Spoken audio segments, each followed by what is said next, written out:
lamps, one rated 100 watts at 220 volt and the other is 60 watts at 220 volt are connected in parallel to the electric main supply. What current is drawn from the line if the supply voltage is 220 volt line? In the given question, two electric lamps. The rating of the first lamp is power is 100 watts and potential difference is 220 volt. And second bulb power is 60 watts and potential difference is 220 volt.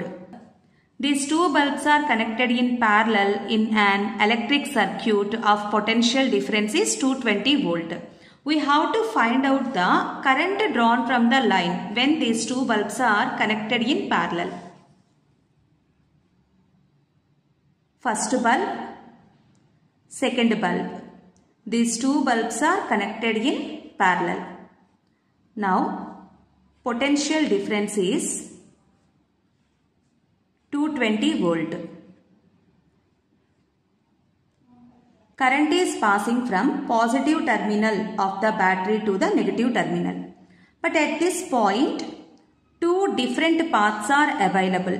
In parallel connection, current divides. The total current is I. I1 current is passing through the first bulb and I2 current is passing through the second bulb. First find out I1 and I2. We know P is equals to VI.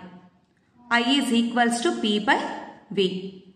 Then I1 equals to P1 by V. Power of the first bulb is 100 and potential difference is 220. 0, 0 get cancelled, 2 5s, 2 11s. I1 equals to 5 by 11. I1 5 by 11. Now find out I2. I2 equals to P2 by V. P2 is 60 watts and V is 220. 0, 0 get cancelled, 2 3s, 2 11s. Then I2 is equals to 3 by 11. Here total current is divided into I1 and I2. I is equals to I1 plus I2. 5 by 11 plus 3 by 11. LCM is 11. 5 plus 3, 8. Now divide 8 with 11. 0.72 amperes. The current drawn from the line when these two bulbs are connected in parallel is 0.72 amperes.